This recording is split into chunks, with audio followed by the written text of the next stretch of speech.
That's put on my head look like a peanut almost. This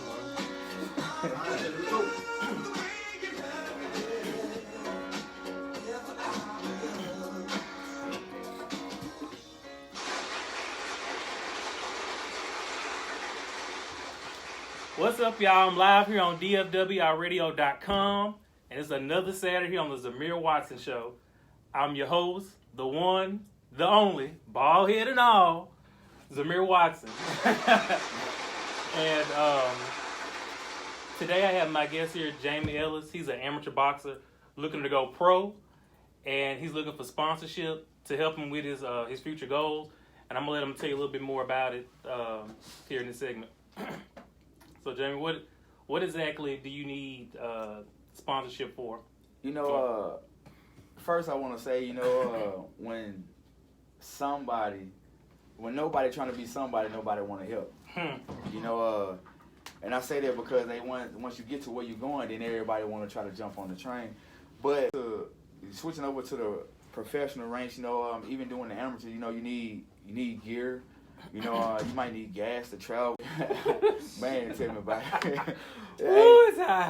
and things of that nature. Nothing too major, because a lot of things I still get myself, because I don't try to put too much of a burden on those that's riding with me. Right. But my thing is those who start with me, that's who's gonna finish with me. And to your point, what you were saying too about that, that's one of the reasons why I wanted to bring you on to kind of explain that, because I went through that too recently, just doing this.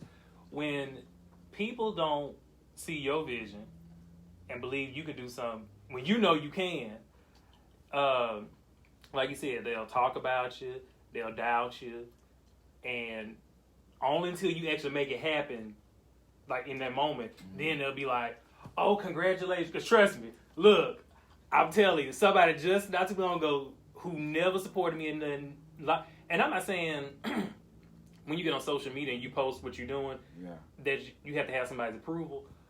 But not only just from people liking and commenting, but people in general, in real life, who support you, that say congratulations or good job, it's genuine.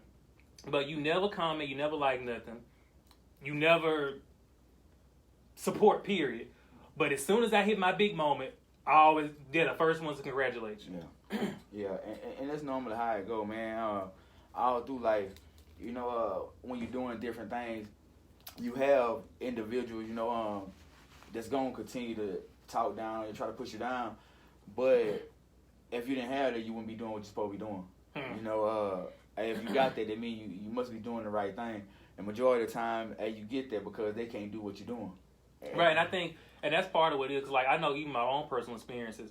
Like when I came here in September 2017, people really, actually, this whole year since I've been out here, I made it very open that I went through some struggles, some setbacks, in the midst of trying to pursue all this. And I had people who criticized me, talked about behind my back. I mean, the list goes on and on and on. But even in the midst of all of that, I heard it all and I ignored it all. Because I always feel like if you have faith in what you're doing and the Lord gonna work it out, why even listen to it? I usually use things like that as motivation, especially when somebody say I can't do it or talk down on me. I say that because I use it to push me, because I know what I got. I know what I'm capable of. What the next person feels and what they think is really relevant to me. But the thing of it is, my thing is people do so much fighting and bumping against each other when it's not even necessary, when we should be lifting one another up. Yeah, because everybody has their own journeys in life. There's no need to be jealous about what this person doing because you feel like this person doing it better. Well, if you feel like they're doing better, take notes, get tips, ask some questions instead of, oh, he think he this or he think he that, that kind of stuff. For real. And it shouldn't even be all that. It shouldn't be. It shouldn't be. But, the thing of it is, and it's crazy how I got into boxing anyway. I had got in trouble, man, back in 2008. And I was on probation, and this guy that I knew, he drove cab. And he was like, man, he took me to a boxing gym. And I wasn't really serious with it at first. I was kind of training on and off. I wasn't fighting nothing yet. And I ended up running across this other guy, that was kind of training me, and then that's who introduced me to the trainer that I have at the moment. Before I moved to Missouri now, and man, once I got to that trainer, I trained for I think like a month or two, and I was fighting, and I fell in love with the game, and I ended up still wanting to play both sides of it. I wanted to run the streets. I wanted to, and train and try to do both of them. But boxing, and if that's something you want, you got to dedicate yourself to it because, hey, man, it's just like when Mike Tyson and Evander Holyfield used to like the mindset they get in, like when they train, they like, look, don't bother me, get out. They focus. So you definitely have to be disciplined. You have to, and that's one of the things. One of the things I always remember my trainer told me. He tell me, hey, if it ain't hurting, it ain't working. But how can you take the next man's pain if you can't take your own pain? So, because a lot of when working out and things of that nature, man, a lot of time when we start hurting and feeling that pain, we want to stop. Mm-hmm. Instead of pushing through that pain and making yourself go to the next level. Why? Because when you come to that position again, you'll be able to push through it easier because been there. Yeah, I mean, this is like this morning, the struggle was real. I was working out, y'all. Woo, trying to get fit and fine. And I was doing them deadlifts. That last one was a struggle, but I went on and got it through. Yeah. But that's true, though, because with any sport, really, in particular boxing, because I think boxing is so much more physical than other sports because you attacking the body. And not only that, you have boxing is different to me in the aspect because it's strategic. You have to look at your opponent, figure out where to attack it, figure out how you're going to do this and that. It's not like basketball, football, where they are strategic to an extent, but boxing is even more so strategic. And it is, like they say, the sweet science of boxing, it really is a science to it. And the thing of it is, every time I throw a punch or someone throw a punch, they're open somewhere. So, excuse me. So the thing of it is, where they open at. So when I train and I throw a punch, I want to know where I'm open at so I can protect myself. Mm-hmm. Because you're open, and if you throw something, they can throw something too. And so me personally, I take what's given. That's what I try to do. I try to take what's available to me at that time. I had different combinations and stuff that I worked on, but my thing is I want to be unpredictable. Why? Right. So when somebody watch your videos and things of that nature, and trying to figure you out, they can't because, the person that you're in front of, what they give you, that's what you take. Yeah, and I was just going to say that too because a lot of them watch film on their opponents to kind of see, and like you said, if you don't mix it up a little bit, they're like, oh, he going to always do this all the time. Mm-hmm. But, so I heard you say that when you got in trouble, you met this trainer who kind of got you into boxing. So how did you know in meeting him and start boxing that this would be a career you wanted to pursue? All through high school, man, and growing up and stuff, I always said I was gonna go pro in something. Watch out now. Hey, and one of the teachers that I had, Mr. Mudrew. He say, everybody say get a broom, baby. he said everybody say that.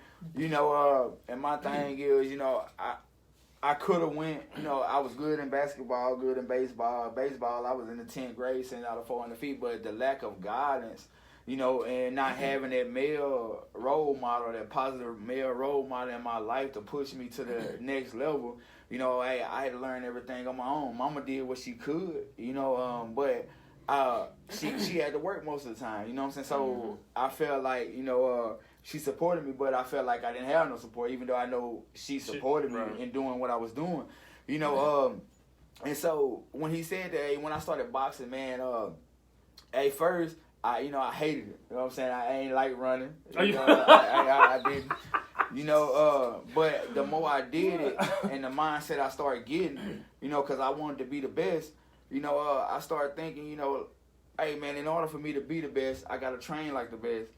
And so running is one of the main aspects of the game because if you quick on your feet, you can hit this bag or you can hit these mitts all you want, but if you have no condition and you have no lungs, and the next man that you're fighting do, then it's gonna be very crucial. It's gonna get real serious, and that's how I started. That's how I lost my first fight.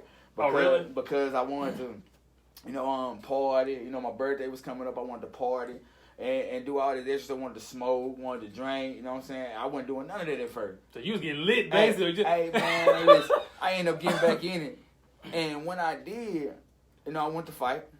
First of all, I almost partied for a whole month. I was training, but I wasn't training like talking about. Damn, you said a whole month. Almost a whole month.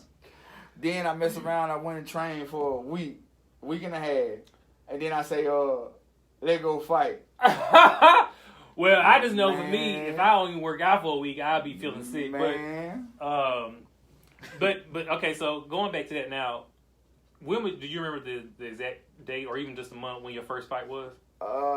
2000, January, February, March, around April, May, somewhere around fight in 2011. Okay, so you've been on and off, because like I said, I had got in trouble, man. Due to my childish ways and wanting to run these streets, which really ain't worth it. I needed what I'm glad, but I end up the time that I spent, locked up. From the choices that I made, putting me in a situation to where I had to be away from boxing and my kids, and so when I got out of that, like I told my babies, I made a promise to them that I never leave them like that again, so that's one of the things that keep me focused and keep me motivated on, continue to push forward and not go back to the same path that I've been on, when it comes to the streets. Cause hey man, it ain't worth it. To be honest, and I know my babies need me. They boys, so I know I need to be there. Now, speaking of your boys, now you have 3 boys.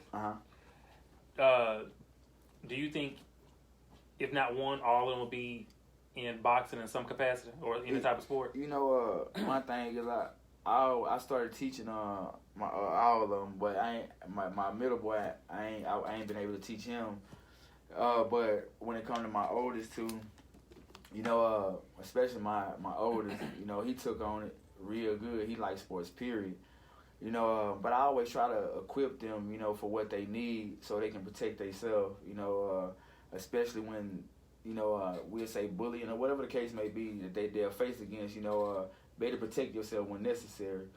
But I think, if anything, they watch me a lot.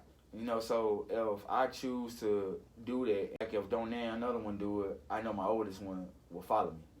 Turn to boxing. Yeah. So that's what I do now, man. I try to give them a different picture to look at. I try to use it as a learning tool to guide them and lead them. And so I feel like my oldest one, though, I feel like he, will take on whichever way I go. He gonna ride with me. So if I box. And I'm doing mine. He would want to do it, and that's a good. And the mentality that he have now, even though he being so young, I use it to push him and make him work harder. Yeah, and going back to what you said about not having a father figure too, I think that's as we all know, is a big thing with African American kids, in particular boys, is that the women are present for the most part, but it's only so much women can do to a certain extent on certain things like sports. True. I mean, you do have women that play sports and stuff, but with the intensity level that some boys need, some women just can't do that. And like, luckily for me, I had dad. He was a coach, so he definitely was old school. He was like, you gotta get your it. Hey, so he wasn't no sugarcoating nothing but him. So, but he takes sports extremely serious. So luckily I had that, but a lot of boys don't have that, and I think, like you said, it does make a difference because they see somebody they can be and somebody to try to aspire to. And like you were saying, I feel like that male role model make a big difference. When it come down to it, period. But that's one of the main issues with the generation now. There's not enough men in the house, and two, there's not enough godly men in the house. And I say that, because we got kids that's so, I'm talking about, man, they some of them is terrible. But why? And I ain't on Facebook, when you go back to the beginning, man was given a responsibility, and they always want to point the finger at the woman and things of that nature. But oh my God, make sure y'all heard. I hope y'all heard that. One thing is that if a man is out of order, his house is out of order. So with that being said, we want to say, oh, well, she ain't doing this and she ain't doing that, but until I get in order, ain't nothing else gonna get in order. And you know what? I hate to segue in this, but that is really the bulk of the problem right there, what you just said, because a lot of who don't, like you said, who are absent fathers and don't do what they're supposed to do, when the kids get up and get bad or start having is the mother and either some of her relatives. Mm-hmm. And my thing is, no, the problem is you, because you chose to leave, you chose to be absent, and you chose to not be a part of the child's life. So, luckily for some kids, though, particularly African-American kids, they have uncles and, or older cousins, something they can kind of feel their role. Mm-hmm. And some of these men, they never take responsibility for what they do or didn't do because they feel like, well, it's the mama's fault. She should have did this. But it's only so much the woman can do to make you want to be a part of your child's life. And that's one thing I told, the mother of my children, I just moved up there recently with one of them, you know what I'm saying, so I can be part of my baby's life. She got my first two, but the one that I have by another woman, my thing is, like, I try to teach them all, and not to do the things that I did and things like that. But regardless if I'm with her or not, I refuse, to be, I refuse to be a father that's not active and present in his kids' lives. Yes, please don't be one of them deadbeats. And I say that because I know how it felt not to have no father figure there when, playing sports and trying to, push myself to the next level. It would have made a difference if I would have had that father figure there to push me. Well, speaking of that, your boxing, has he reached out to you? Have you talked to him? I talked to him since been out, but at first I used to hold a grudge, me and my brother said we were going to beat him up. Mama told us not to. Ain't funny, but he did. Mama told us not to. His mama said he was going to get what's coming to him. But, my thing is, I used to hold grudges a lot, but in order for me to go on with my life, I had to forgive him and keep on moving. If it's possible to, start that relationship, I don't mind. This is who I am, regardless of how you may feel, and I got some questions and stuff I want to ask anyway, just to see. So when you, so you said you talked to him before you got struck? Before I got locked up. Okay, so when you all talked, did any of that come up? No, it didn't. We just general conversation, just talking, asking how I'm doing and things of that nature. We really just ain't got on no serious conversation. And while I was incarcerated, the thing I asked, I was like, man, this one I'm gonna start. I got some questions I want to ask. I ain't had the opportunity yet, but I want to ask. Because I want to know. Why did you make some of the choices you made, and why you do some of the things you do. Some of the things that you did do, and I try to use all of that, to guide my babies, so they won't have to deal with the same thing that I dealt with, and be fatherless, whether me and their mother together or not, I refuse, to turn my back on them and not be there, I got to be there. That's just how I feel. I got to be there. Yeah. So now.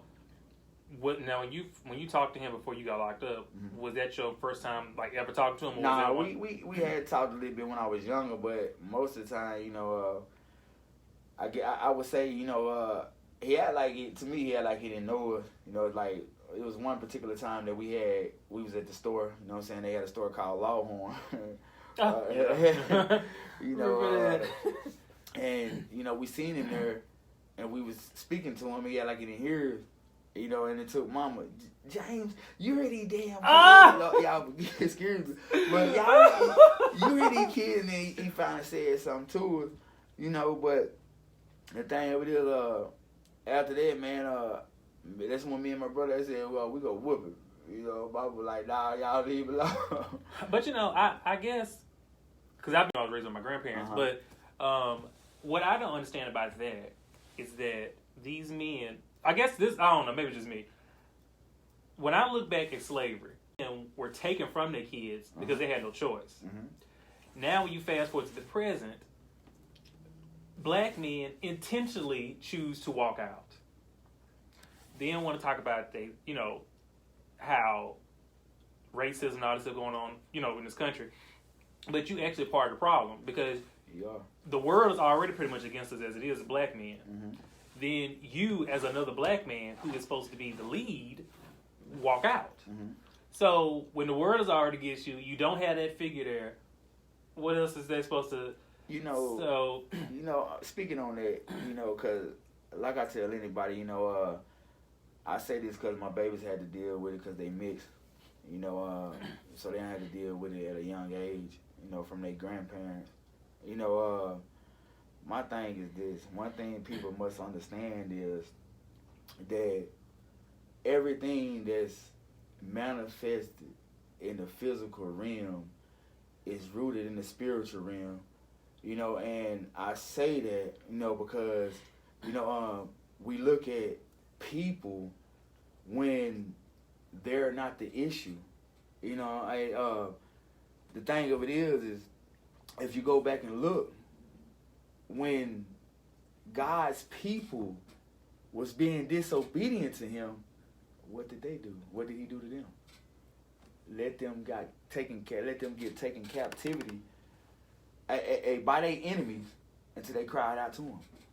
So when it come down to my thing, what gives me is, like you said, the black man, we understand where we came from.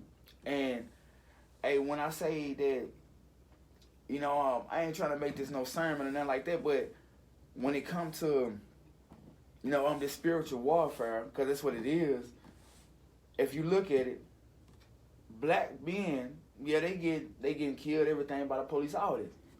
But watch this, are we the only ones? And I say that because if you look at it, we look at where we came from. And when we look at it, the enemy know how to get us to respond. A lot of people don't respond the way we respond when it comes to taking a life that we say is black. It's a spiritual battle, man. You know what I'm saying? If you look at it, they only show what most of the African American men getting killed and stuff, and we done kind of veered out, but at the same time, I feel like this is important stuff because, today, man, we see the wrong thing instead of seeing what we should see. And until we equipped ourselves with the spiritual weapons to fight this spiritual battle, we will continue to lose every time. And in order to fight this physical realm, this spiritual battle, I must know how to pull down the things that's mine to manifest themselves here in the physical realm. And I ain't saying it's easy. Because a lot of people, and that's one of the main issues too. A lot of people don't like, having to work hard or having to put a fight for what they want. Well, and that kind of goes back to the point about having that male figure too. Not saying that women don't work hard, but like Daddy, when he was a coach and a biology teacher, and even before we even came to Magnolia, we was in Stevens first. I remember as a kid, Daddy worked at the school during the daytime, and then with the health issues with my grandmother and the insurance companies and stuff, he took on a second job at night. Then, once he moved there, he continued to teach at Walker until he retired in 1994. Now, you would think somebody retired, they sit their butt down. Yeah. He gets up and go get another job, probably, 3 months later. I'm like, he's retired, he going back to work? When I listened to him, when I asked him, I said, why'd you go back to work after you retired? He said the reason why he did that was, for one, like most older people, he felt like if he didn't do anything, he would die. And 2, his upbringing, the way he was raised, his parents had him working on a farm, had him working on a farm at 7, 8, 9 years old. So all he knew was to work and hard work at that, and never just sit around and do nothing. Which is why when we was growing up, he always drilled us about going to college, getting a degree, get a job, work hard, be a good citizen, and do everything right. And that's why to this day, people ask, even when I was back home in Little Rock, shoot, sometimes I would work like 2 or 3 jobs. I'm like, why are you working at jobs you have to work? I'm like, shoot, I don't know. I mean, that kind of stuff rub off on you. Yeah. So it didn't really bother me. Yeah, you be tired and all that stuff, but at the end of the day, my bills paid, everything else taken care of, so I don't have to worry about nothing. But it's just I think it was the morals and values he instilled in us as a father about us not wanting to fail in life.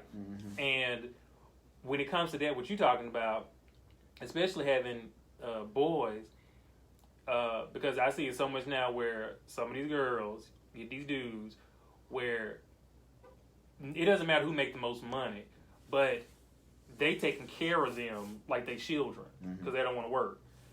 And part of it too comes from, I ain't gonna say so much is from as a father. Most of that too is just that person, they just lazy. But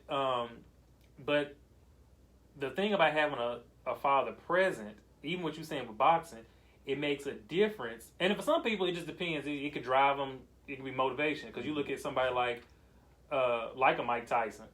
I mean, he didn't have his mind. He was one of the greatest boxers.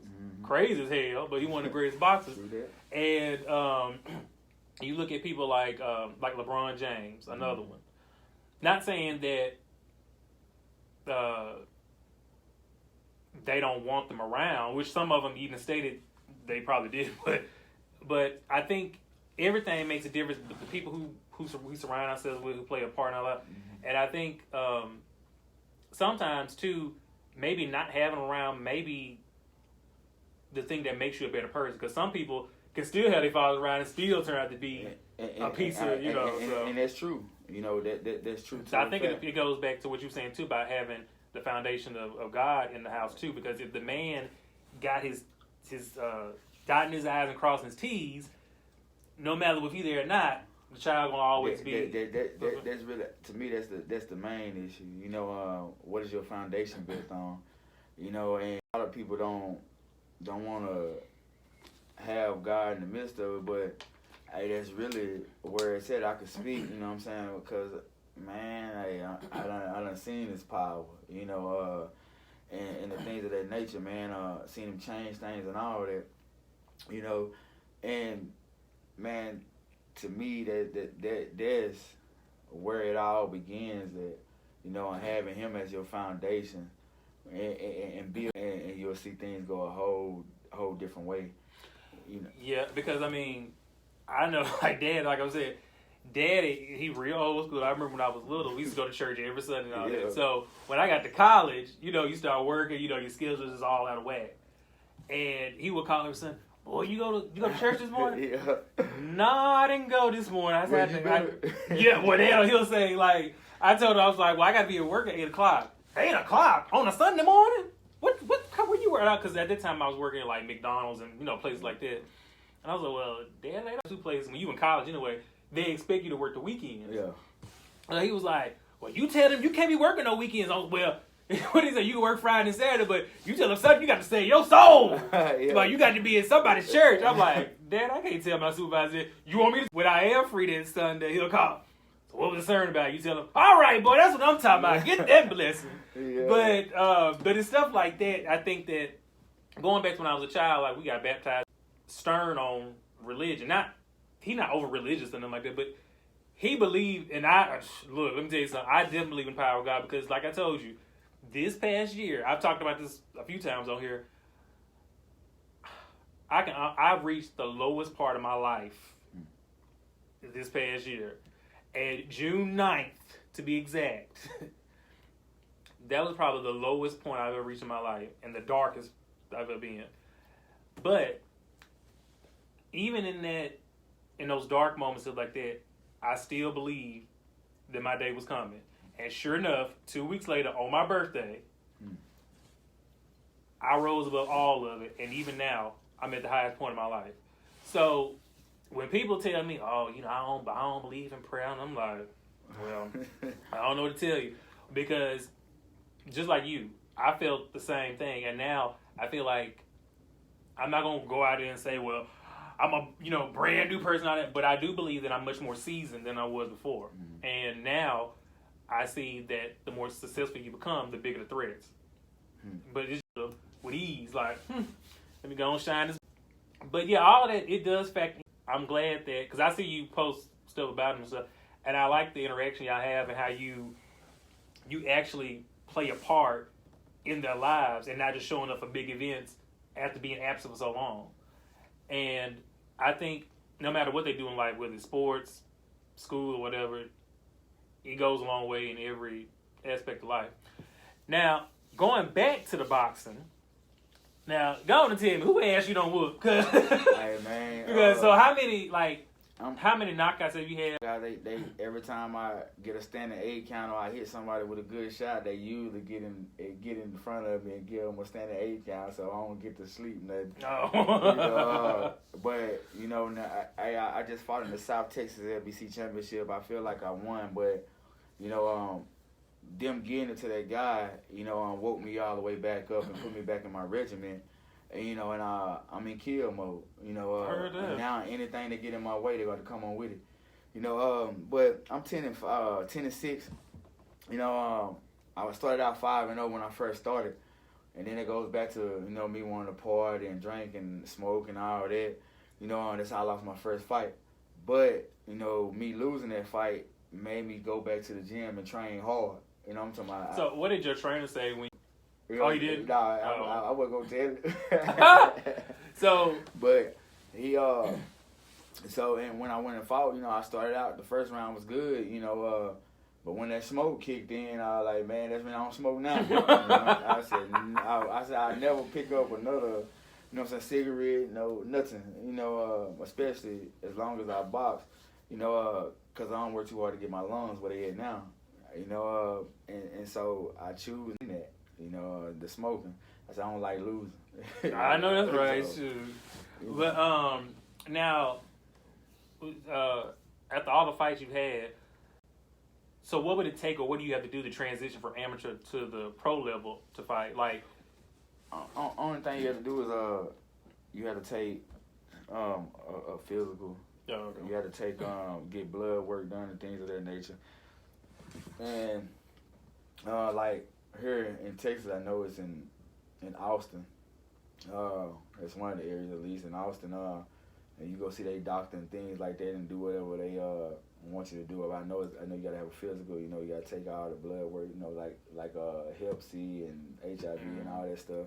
And I guess when you get there, they're gonna have you to do certain things to see if you're capable or whatever the case may be, and then they'll give you a license. One of the guys that just turned pro, he ended up gave me all the information because we was in the same gym, so he finna get ready to make his debut on the 8th of December. Man, we used to get some good training though, but it ain't too much, man. Just pretty much when it come down to it, you love working things of that nature. Now your friend just went pro. How long did it take him to transition to? When it took him to get his license, it took him about a month, but he was boxing. He started boxing when let me see what year was that. That was 2000 and around 2012 or something, or 13, somewhere around there. So about 5-6 years ago. Yeah, and so I helped mold him, and now he ready. When I came back after being incarcerated, he tried to give me hell. So it just goes to show and I think he'll do good, man. But now, what division is he gonna be? Is he 130, 135? I don't know exactly which one that is. Okay. I don't know if it's featherweight or what, but probably because I know welterweight is 147, but that's where he gonna be fighting. So what division were you looking to go pro on? Super welterweight and junior middleweight. 154, 156 weight class. That's where I'm more comfortable at. I fought a few fights at 152, but most of my fights was at 158, 160 and things of that nature, and that's why I feel more comfortable at. So that's why I'm gonna fight at, man, like 154, 150. Yeah, because I was, how would you do that? And then also your trainer. Now, when you was, I'm sure you probably told him you wanted to go pro.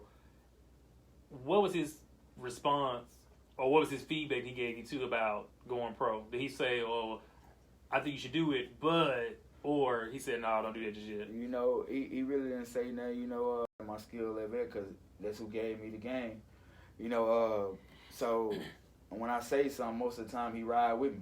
You know, because he know what I can and what I can't do.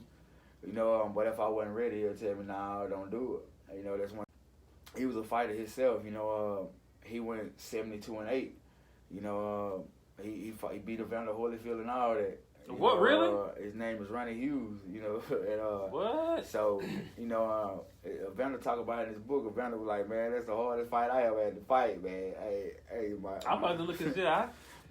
That's a big man. My trainer, man, and at that time when he was fighting, the only thing he had was a left hook and some pressure. You know what I'm saying? He coming.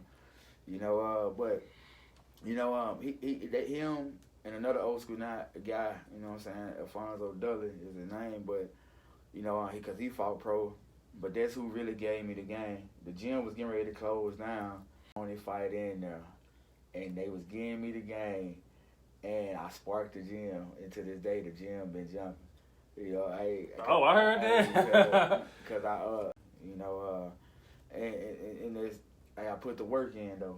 You know, I'm talking about all times of the night. It might be 2-3 times a day. I'm doing something pertaining to boxing. You know, because, hey, man, I don't like losing. I know a lot of people don't want to put the work in, but they want to box.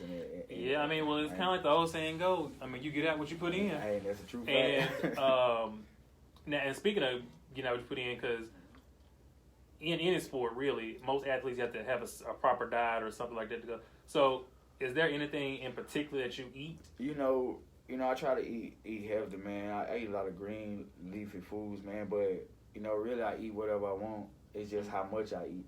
Right. You know, and most of our weight usually be liquid, water weight. You know, because I go in the gym and drop 10 pounds in one session. You know, sweating hard. But I eat whatever I want to eat. I just don't eat as much as I used to. You know, hey, once I'm satisfied, I stop. You know, instead of keep stuff in my face, because, you know, we'll have something on our plate and be satisfied, and instead of stopping, hey, we go keep all good. Oh, look, you trust me, I'm a certified fat ass, so I know all about that. But but even with that, I mean, like, depending on what you're doing, like, I know for me, a lot of people think I'm being greedy, but since I lift weights and stuff a lot, I eat a lot. You have to feed your muscles. You have to. I can see if you was going like a heavyweight division, you probably have to eat a lot. But since you're in the division you are, you don't have to probably eat as much, and you know when to kind of cut it off. But people, cause like, oh my, it drives me up the wall. People, I'm just gonna have a smoothie today. I'm like, hey, the hell? Hey, you better give me some pancakes. As smooth as a feed though. No, they will, but not the entire day though. No, not the entire day. But they was talking about the entire day. I'm like, nah, you better give me some pancakes, some eggs, and then lunch. I want a big fat salad. But you gotta feed your muscles. You gotta put some in. I mean, you taking stuff out, so you gotta put some in to get some out. Right, exactly. You know, and so it's just like driving a car with no gas. You got to, cause hey, if you don't, then you gonna get fatigued. You gonna get tired. I'm saying that because I sparred one day. I had did that, dropped all that weight, and didn't really. Oh, you didn't eat? Didn't really eat, and I think I had ate, you know, a plum and a no, you talking about box? That's what I'm you saying. You tell your ass up. So I went in there and sparred that day. You know what I'm saying? It was rough, man. Look, they looking at me like, man. I said, man, hey, I'm tired, man. I ain't got no more in me. Then I told him what happened. He was like, man, you got to feed your body. You know, hey. You do. I mean, you have to feed like. Well, I put it like this. When I go into the gym and work out heavy, I have to eat heavy before I go in there. Because if I eat something like you were saying, just like an apple, and go in and try to bench press, them weights going to fall on my neck. Yeah. So, you have to, then I think with any sport, you have to train your body to perform. Because if you don't, it's just like driving a car without gas. If you don't put gas in your car, you're not going to move. True. And it's kind of the same thing with your body. Like, you going to feel weak, sluggish. you're not gonna be 100%, and it just and it's just like boxing. You know, you gotta train, like you say, you gotta train yourself. You know, to take that trauma. You know, to take them hits. Even if I didn't eat, I can't just jump off the rip and do it like that. I have to train myself. To, okay, well I ain't ate nothing, so I have to train myself because, hey man, me personally, I feel like this is one of the best shape or best condition you can be in is boxing. You know, because I was in the military and man, we ran and all that, man, and you know, I was in some good shape, but and then I went to pace my ex-wife when she was doing a PT test. You know, I'm looking at her, she looking at me crazy because she was like, she told one of her friends because they were talking about working out. No, I ain't getting him to work because he pissed me off because he ran backwards the whole time. He was pacing me. You know, I was trying to motivate, but at the same, man, when I ran them 2 miles after I got out of the military and I was boxing, I was able to run them, even though I was running slow with her. It's easy, and I could run them a lot harder and faster than I did when I was in the military. I don't know, man. To me, I feel like, you know, that's the best shape you can be in. You know, you have thinking they in shape until they come get in the gym. Look, right. Now, look, I got a friend who used to be a drill sergeant military. Man, I was working out with him. He had on these little backpacks. Like, yeah. And then just other little techniques they use. I'm just like, shoot, no wonder y'all can jump over mountains and stuff like that.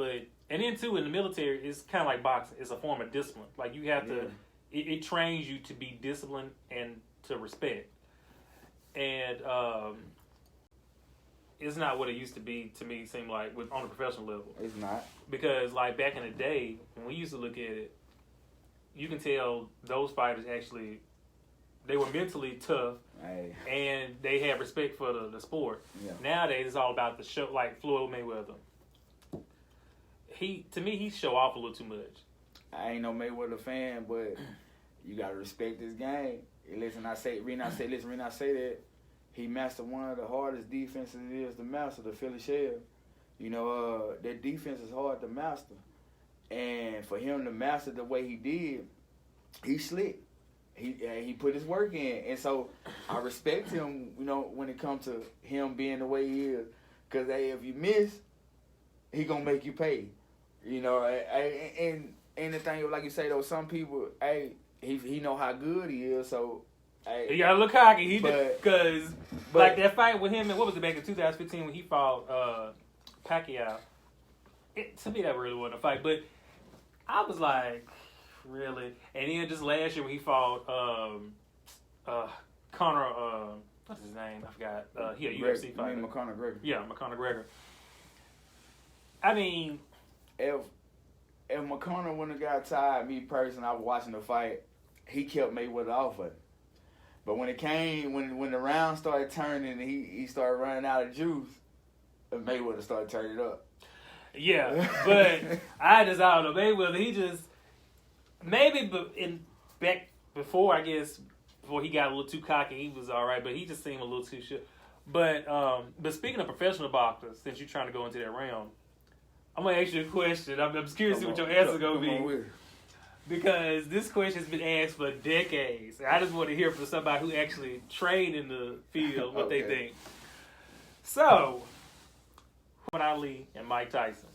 If both of them was in their prime, you know, I would say it would be a good one, but I would give it to Ali because he know how hard Tyson hit.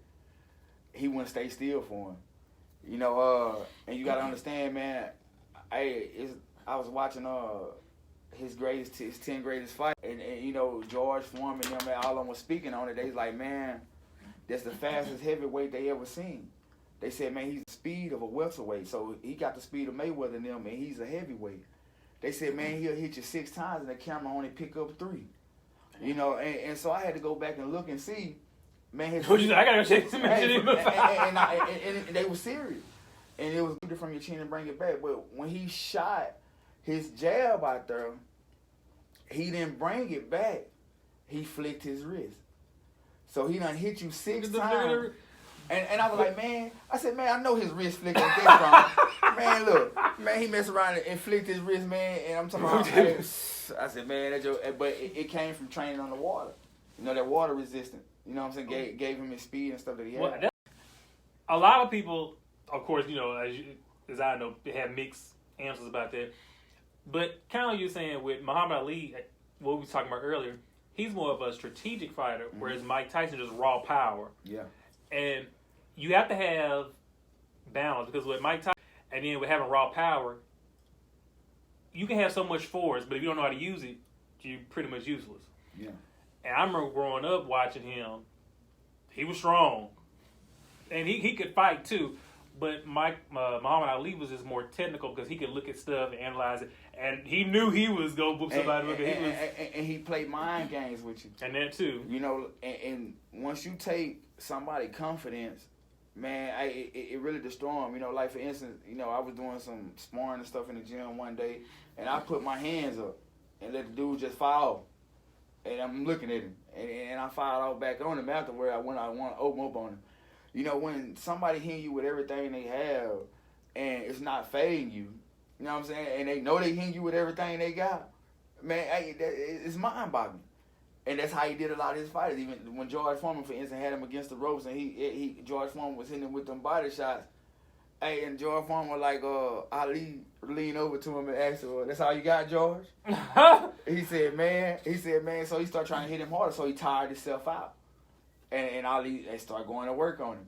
But Ali was like, man, I had to go. He ended up going to the hospital after he left because he took some brutal shots. I think he was urinating blood. You know what I'm saying? But the thing, George Foreman wasn't no joke. You know, and one of the ones I like when him and me personally, when him and Evander, both of them was a little older. But I'm looking, I say, man, that's a big dude, man, too. Listen, they used to fight 15, 18 rounds. But what I'm getting at, I'm like, man, the shots they was taking and hitting, I was like, man, a lot of the boxers now would not be able to handle the pressure that them guys was putting out back then, man. That's what I'm saying. They got into, to me, I feel like boxing, that's why I really don't even watch it too much no more. Because it's like, well, I ain't gonna stoop that low and say it's like wrestling. But it's not what it used to be where it was back then. Like, if Tyson was coming with the heat, and you know, Holyfield over, he come with the heat, they ain't coming to play. They ain't coming to showboat or nothing like that. They take it seriously. Now I just feel it's kind of like it's not even no competition. You got certain individuals, you know, that's still gonna bang like that. You know, you just gotta know which fighters it is. You know, and then you got certain ones that ain't. You know, but when you get to looking at them, you know, hey. You gotta understand though, the name of the game is tag. Hit, and not be hit. So if I can fire off on you 3-4 times, hey, and dance around the ring and get this money, that's what I'm gonna do. Why not? Hey, you be smart about it. Why let you hit me upside my head when I can get out the way? You know, hey. I mean, boxing. I think people think it's all about. It's more mental time. It's exercise, not to pursue it, but because like this summer, I kind of felt bad because I was sparring with this dude at 25 Fitness because you know they got punch bags and those and stuff too, and we to the club, and I was thinking about some stuff that I've been going through, and it was this one person in particular who I really couldn't stand, and I messed around and hit him so hard it broke his jaw, and I felt bad about that, but he was going back and forth with me, but he wasn't really. I guess his mind went all the way there. And shit, before I know it, I clocked him one good time and he had to go to the hospital. But in the midst of just doing that and sparring more other times, it's really mental because you're thinking about how you're going to attack this. And that's what I was doing because I for the sport, like you would basketball, like playing basketball or football and stuff. Mm-hmm. So, in all that, what you experienced with boxing, what would you tell anybody's out there who's trying to get into the sport? Because, you know, with any sport out there, everybody knows it's going to be a lot of competition, but you got so many people that try to discourage other people. Like, oh, well, baby, don't do that because you got so many people that do this. You know, discourage them because of the numbers. There's so many people pursuing it. Mm-hmm. So what would you say to them if they plan to pursue boxing? What would you tell them? first, not just boxing, anything, I want to say, you can do whatever you want to, you see, if you really set your mind to it, but when it comes to boxing, man, hey, regardless of how, I guess, trash you think you may be, the best fighters then, had to start in the same position, so when it comes to getting in the game, man, regardless of what the next people say, if you want it, you can go get it. But when you train it, don't just go through the motions. Learn the game. That's my thing. Learn when you throw a punch where you open it. Learn the counter punches to a punch that you throw.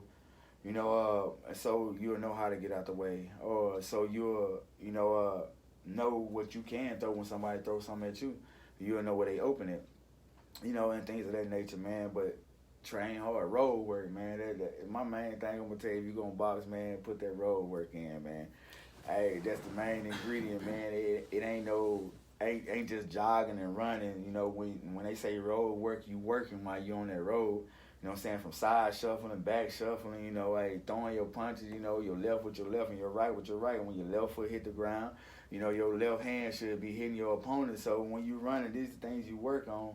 To where when you get in the ring, it's automatic. It's like a second nature. You ain't gotta think about it.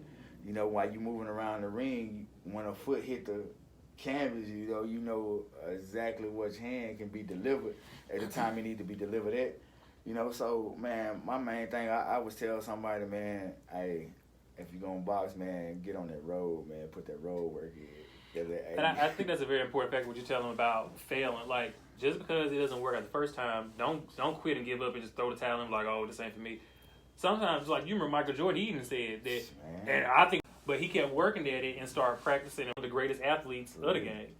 And it's just like with Muhammad Ali, same thing. Like, none of them always start off great. Some of them start off bad, like horrible at the bottom of the barrel, and they work at it and work at it and work at it. Because sometimes hard work overcomes talent and vice versa. So, but just like you were saying, with anything you pursue in life, no matter what it is, don't always give up because stuff don't go right the first time. Sometimes you have to keep working at it and keep practicing. And eventually, one day, it'll become second nature. You won't have to, think about it too much. And it's true, because like right now, I know like losing, you want to be the best. So my thing is, in order to be able to dribble this ball the way you want to, right now I got him with a tennis ball in his hand. You get control of that, you better get control. Them things, things like that, man. But I let them know, hey, you gotta work at what you want. Don't expect nothing to come to you if you ain't put the work in to get it. And that's what a lot of people want, man. They don't want to put the work in, but they expect something. And sometimes even after you put the work in, you still can't expect something. Because sometimes you don't get what you put the work in for.